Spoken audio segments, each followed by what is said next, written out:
As of the time I'm writing this, it's 4 in the morning on September 8th, 2022. I finished Soul Hackers 2 about an hour ago, and I actually had to give myself some time for my feelings to settle on the game before I could start writing. Normally when I write a review for a game, this isn't the case. I'll take a little bit of time, but I generally want to start as soon as I can so I have the experience fresh in my mind.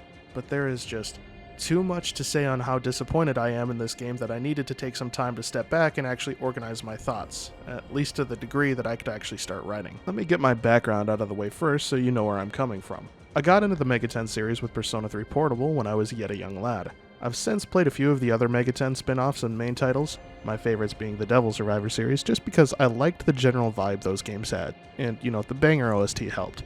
However, the thing with Mega 10 games is that while the gameplay does differ significantly between titles, they are the same enough in their core that playing through them consecutively can get a little bit tiring, especially with the wealth of DS and 3DS titles that the series has. Despite enjoying other Mega 10 games, I do think the Persona series did genuinely nail down the best formula for the series. The combat, when done well, is pretty addictive, and combining that with the fusion system makes it a pretty great RPG experience. However, one thing that Persona did was pull you out of the dungeons for a little bit. Persona gives the dungeon crawling gameplay a necessary break so you don't get burnt out on it, which is my biggest problem when trying to play any of the mainline Mega 10 games. Sure, the dungeon crawling and battling is good, but if it's all I'm doing in the game, it's hard to remain invested in the game for long play sessions. I'll be coming back to that later. That being said, the original Soul Hackers, while it's been on my list for quite some time, has not been one of the titles I've gotten around to playing yet. So I'm coming into this series fresh. Well, as fresh as you can come into a series after playing about a dozen titles with the same core set of mechanics. So that about covers the mindset I came into the game with. I already let the cat out of the bag that Soul Hackers 2 was incredibly disappointing for me. But let me get the stuff I did like out of the way first, because honestly that's going to be the shorter list. I have to commend the game's setting. We're in a futuristic cyberpunk-esque Japan, and the environment pulls no punches in making each of its overworld areas bleed that sense of style. On top of that, all of these areas are the sort of places that I would actually want to explore and hang out in. There is not a soul on Earth that could convince me kicking back with the boys at Bar Hadron would not be a great time, although that is pretty par for the course with bars and Atlas games. Speaking of Bar Hadron, the little hangout scenes you can get with your party members here are pretty neat. They don't add a lot to the game, but they're good for taking a quick break from the dungeons because you can leave most dungeons at any time to experience them. The cool factor for the setting is helped out tremendously by the game's art direction, which gives it a unique sense of character from other Mega 10 games, and you can tell they really didn't hold back with it. Everything looks beautiful, from the characters and their sprites, to the environments, to the UI. It's a game that just does feel really good to look at. Even if I do think Ringo's light-up jacket and Fig's RGB pants are jumping the shark a little bit, I can still appreciate the obvious soul that went into designing their characters just as much as I can with the rest of the entire cast. Even characters I initially thought would be boring, like Arrow and Iron Mask, have character sprites that absolutely amplify the portrayal of their characters. While we're on the topic of character sprites, they've got a pretty good upgrade too. Having the mouths on sprites be animated was something we got with older Mega 10 titles, but this, to my knowledge, is the first time we've had sprites change depending on what part of the line the character is at. It's an incredibly welcome improvement that helps make the characters feel alive in the visual novel-esque format, and definitely helps convey the tone of the scene. The only complaint I have with them is that Ringo, being the main protagonist, has some favoritism as to when her sprite is on screen. There are definitely some moments that her sprite is left up that I think would be better served by having a different character take its place. However, that's not a big deal, and they make up for it by making the actual models a little bit more animated in the 3D environments as well. What really ties all of this together is the music, which is a lot more dynamic in this game. As you move between areas within a given location, the music will change to fit the area you're in. The shopkeepers have their own themes, and the cherry on top is the music in dungeons. Sure, the actual track doesn't change much between the first 3 dungeons, but the music generally keeps itself low and subdued during general exploration until you are spotted and chased by an enemy, during which it will ramp up, which goes a long way at stretching the enjoyment of that track. The only thing I wish that would have been brought over is having the same dynamic battle music system from Shin Megami Tensei 5. In that game, the battle music would start low until you made the first move, causing the track to kick up into the actual combat theme that would play for the rest of the fight. It's one of those things that you never knew you needed everywhere until you had it, and now it's gone. The main cast is pretty small, clocking it at 5 for the player's party including the Navi character, but the interactions between them are actually pretty entertaining.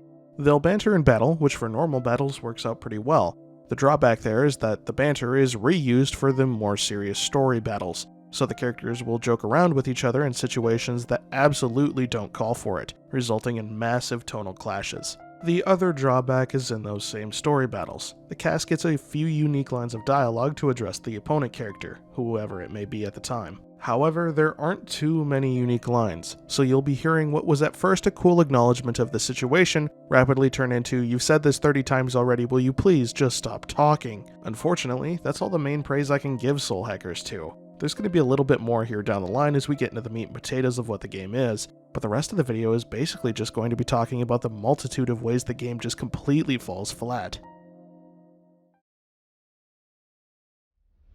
I guess we'll be going in order of what I find least egregious to most, so let's get the small stuff out of the way.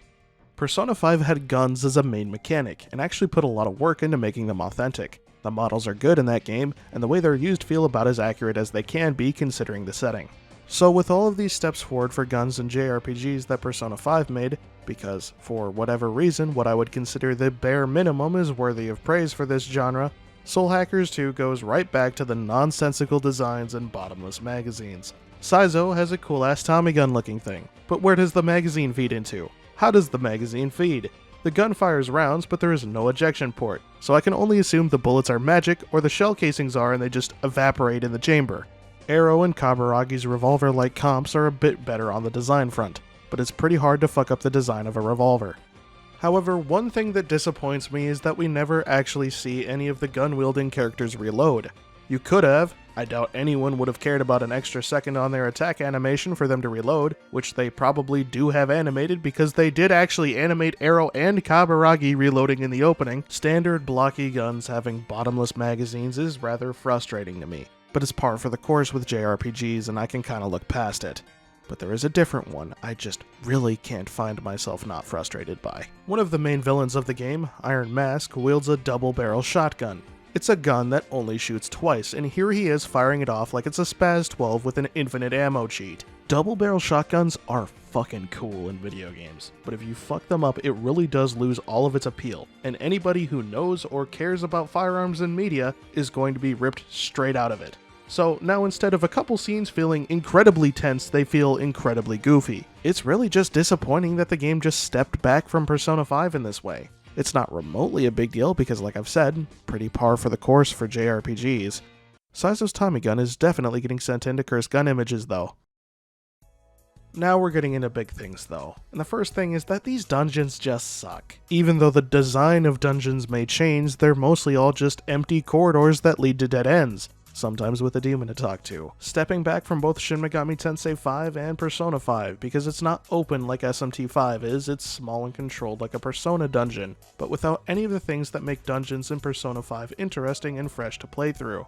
It's all just straight corridors, and every once in a while they'll throw in a gimmick to make exploring the dungeons more of a pain in the ass, like randomly switching doors, or the fact that there's a little bit of debris here so you have to go back down this elevator and take the one that's directly next to it. It's all just shit that annoyingly pads the runtime of the dungeons and makes them a pain in the ass to traverse. Now, hold on, some of you who may know me may be saying, your favorite game you played this year is Fate Extra, and the dungeons in that game are about as basic corridors as you can get. Not to mention, they're aesthetically pretty much all the same dungeon. Yes, but there are a couple of key differences here that make the dungeons in Fate Extra infinitely better than any dungeon in Soul Hackers 2 could hope to be.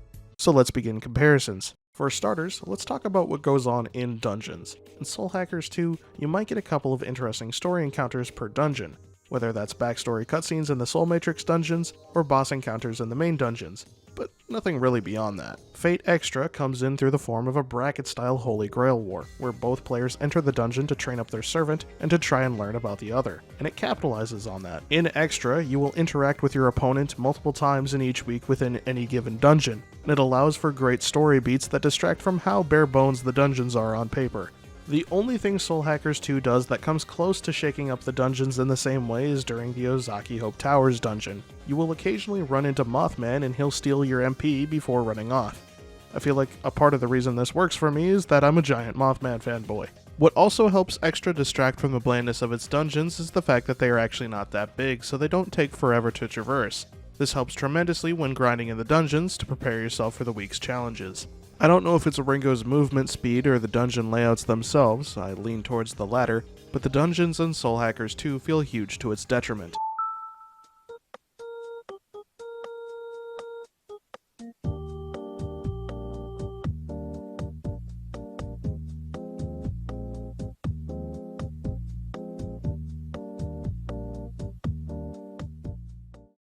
It will take what feels like an eternity to run down a pathway only to discover a dead end, promptly making you run all the way back to try and get on the right path. Nowhere does this present itself more than the short section of the game where you control what I would call the game's mascot character, Mimi the Owl. These are long, straight lines that you run down, and most of the layout is designed just to waste time and force you into another battle encounter. So all of the fun is sucked out of this section that initially seemed like a good change of pace. Music is also an essential part of making dungeons feel unique. Soul Hackers 2 uses the same music for most of its dungeons. There are a couple of tracks for dungeons from the Soul Matrix, main story dungeons, and the final dungeon, but none of it is that impressive. After hearing the same dungeon theme for about the 4th dungeon in a row, it started to feel really samey. Extra splits this up further. All the dungeons have 2 floors and a track unique to each of them, which switches partway through the game and then again for the game's final area, which does a lot to keep the same dungeons feeling fresh. The final nail in the coffin for me is the way Soul Hackers 2 handles enemy encounters in the environment. Once again, we'll be comparing to Fate Extra, Shin Megami Tensei 5, and Persona 5. In Fate Extra, enemies all have a set place they're supposed to be, meaning you can learn where certain enemies are on the map. This improves the game's grinding experience because as you play, you'll learn which enemies give you the most XP, and you can make a route around the dungeon to hit all of the good spots for maximum efficiency. You can also tell what enemy you'll be facing because they just are that way in the environment. Who you see is who you fight. Shin Megami Tensei 5 is far more open with its layout and doesn't plan it out to the same degree that Extra does. But at least it does keep enemies regulated to areas and you can see at least one of the enemies you'll be fighting before you engage with them. Persona does the same thing that Soul Hackers does, where you get a generic overworld enemy that then changes into familiar SMT enemies when the combat begins. But at least they have planned routes instead of just spawning one directly in your face every 3 seconds, and they don't reuse the same overworld model for literally every single dungeon. Yeah, if you thought the encounter rate in Persona 1 and 2 was a little high, do yourself a favor and stay away from Soul Hackers 2 because you'll have a stroke. Personally, the game just poofing up enemies all around you like you're in episode 1 of Naruto would not be that big of a deal, if the combat was any fun. Yup, that's right. They somehow managed to rip all of the fun out of the Mega 10 combat system and make it the most tedious and unenjoyable part of the game. At its core, the combat is still the same. You have demons, the enemies are demons, find and exploit weaknesses to gain an advantage in battle. The way Soul Hackers does it uniquely is instead of gaining extra turns when you exploit weaknesses, you instead get a stack to buff up your end of turn Sabbath attack. The more stacks you have, the higher damage your Sabbath attack will do. Likewise, if you don't have any, you won't get one. The big issue here, especially in the early game, is the enemy encounter composition. Even by the time I kind of got the game's gameplay and gimmicks, it was still such a pain in the ass. When you start up an encounter, you'll get on average 4 enemies, 1 unique enemy, and the rest are all the same. What this does early game is effectively make half of your party useless, unless the seldom occasion occurs where an enemy has 2 weaknesses you can exploit. That makes the combat frustrating, especially early game when you don't have the command skill to let you change party members' demons in combat. But even so, doing this does waste the command skill you get for the turn that could go to something else. This is helped a bit later with an upgrade that lets you change all of the equipped demons at once using only 1 command skill, but I never got that upgrade because by the time I figured out that would have been a good idea, I had no idea how the hell to get it, and I was too sick of the game to invest time into finding out. So the idea is to make a bunch of strong demons that your party can shuffle around as needed. I guess that works well enough, but acquiring these demons is the worst it's ever been too. Demon negotiations are in the game in name only. You can't talk to or convince a demon in battle like you can in other titles. The only way to get them to join you is to talk to one of your other demons in the overworld that will bring one out, and they'll join you based on some condition, whether it be losing some health, or items, or something of the sort. The demons will always join you if you agree, and they will always leave if you don't. There's a couple new demons and a couple seldomly used Jack Frost variants that are cool to see. This one's melon, these few are drinks, and I'm pretty sure this one is a Wendy's menu item. However, new demons to fuse doesn't save fusion from its core issues. You will very seldom be able to fuse a demon with any sort of elemental attack, which would not be an issue if you could actually pass on those attacks to the fused demon. So you can't fuse stronger demons with the attacks you want them to have. Great. Now every time I go to perform fusion, I leave feeling disappointed I can't make demons that are actually useful. Then I find myself using the same demons at the final boss that I've had since the second dungeon, because if using them would make them lose all purpose, why would I? What this led to was me just wanting to run through the dungeons to progress the story, running past any and all optional enemy encounters because I just didn't want to play them. It was around this time, in only the second dungeon, that the game stopped being fun for me, and I decided to throw the difficulty down to game journalist so I could just get through the game. However, going forward, this also meant that I was extremely underleveled, so the boss's late game took a fucking eternity to beat. But I'll admit that's majorly my own fault. I hope that conveys just how done with this game I was by its final dungeon. The gameplay had been such sludge that it felt like a chore to get through, and unfortunately the story was not doing much to drag me through it. Oh yeah, we're going to talk about this trash fire of a story. I'll let you know when we're going to get into heavy and late game spoilers, but expect some light spoilers for the early game in the next segment. So Ringo is our protagonist this time around. I kind of like Ringo. I think she's a pretty neat character. In an interview with some of the game's main staff, a lot of which worked on Tokyo Mirage sessions, which explains a lot, the truth came out that Ringo was not initially the main character. This also explains a lot. Ringo is an interesting character, but she is far from the best choice for the main protagonist. Literally any one of the other main characters is better suited to the plot, just because they have personal stakes. They have history in the world, unlike Ringo, who is literally computer generated on the spot. Even if they did it more like what I've played of Yakuza 4, where they all kind of had a section of gameplay focusing on them as an individual, before coming together and really kicking off the plot, I feel like that would work way better. I suppose this leans into my big criticism of the game, which is that I feel like this game starts way too late into the events that do transpire.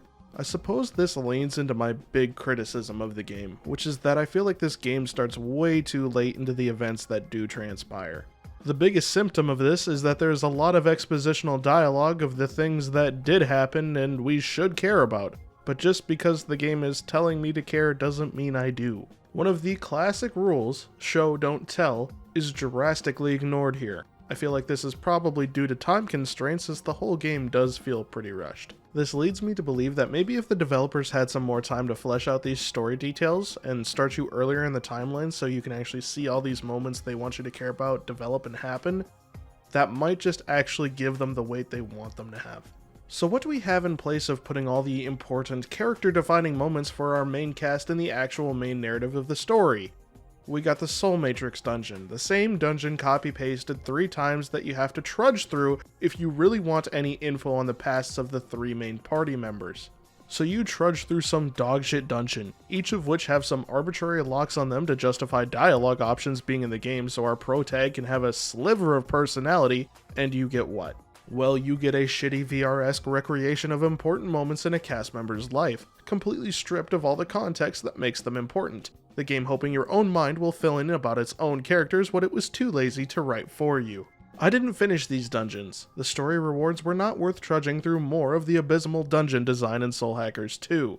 This is the same with the side missions. Sure, they're out there, but it would require me to play more of the game, and I just really didn't want to fucking do that.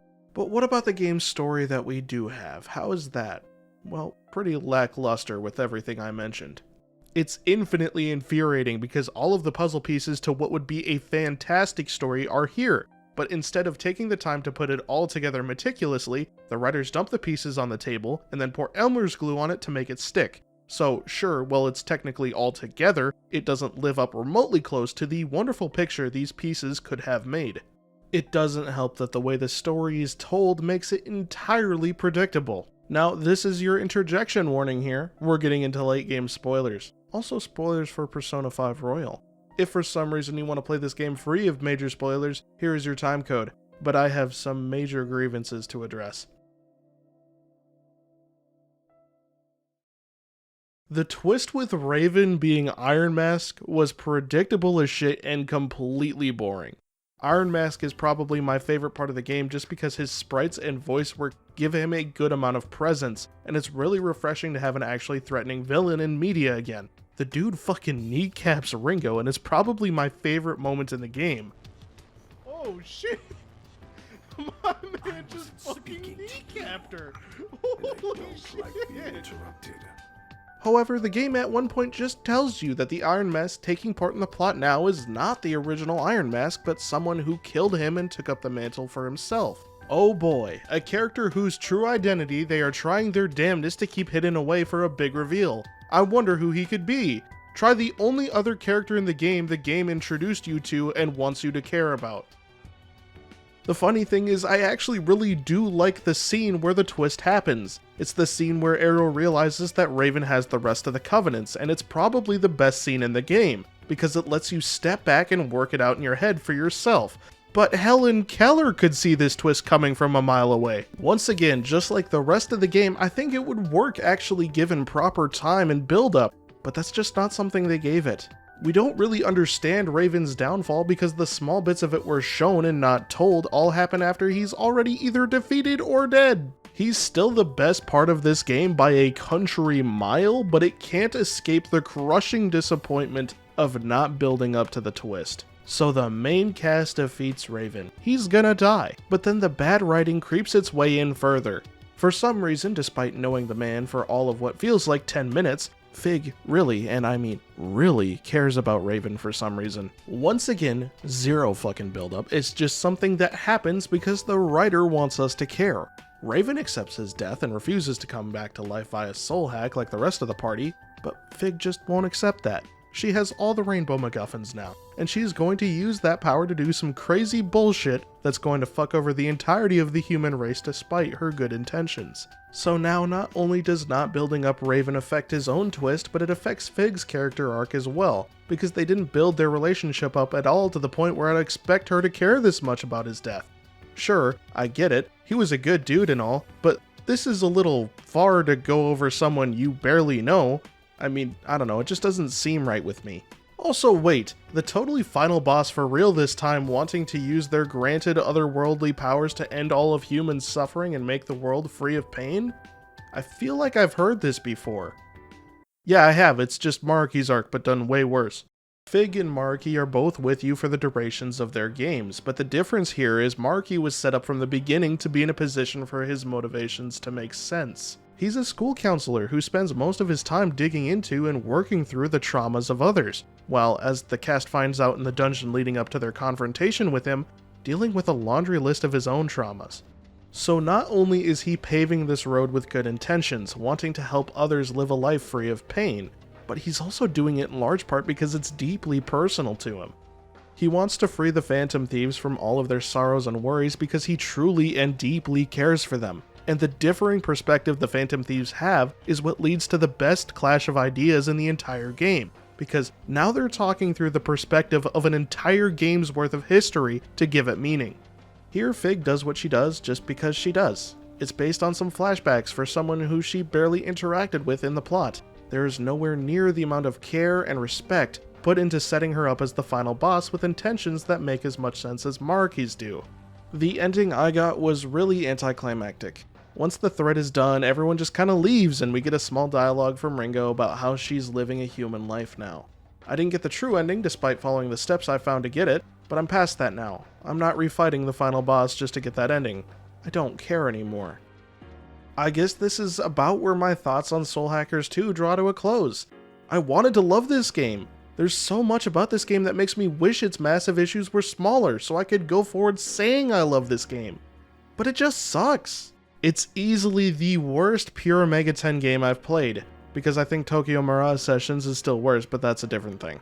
All in all, I'm just left feeling disappointed. I would have honestly rather this game never came out, so I didn't have to think back on it and think to myself, damn, it could have been so good. So now I have to live with the fact that I spent $70 on the deluxe edition of this game to get an entire DLC I don't feel any desire to play, when that money could have gone to Yu-Gi-Oh cards until Persona 5 Royal gets ported to PC next month, and I can finally cleanse my palate of this underwhelming title. That's all I've got.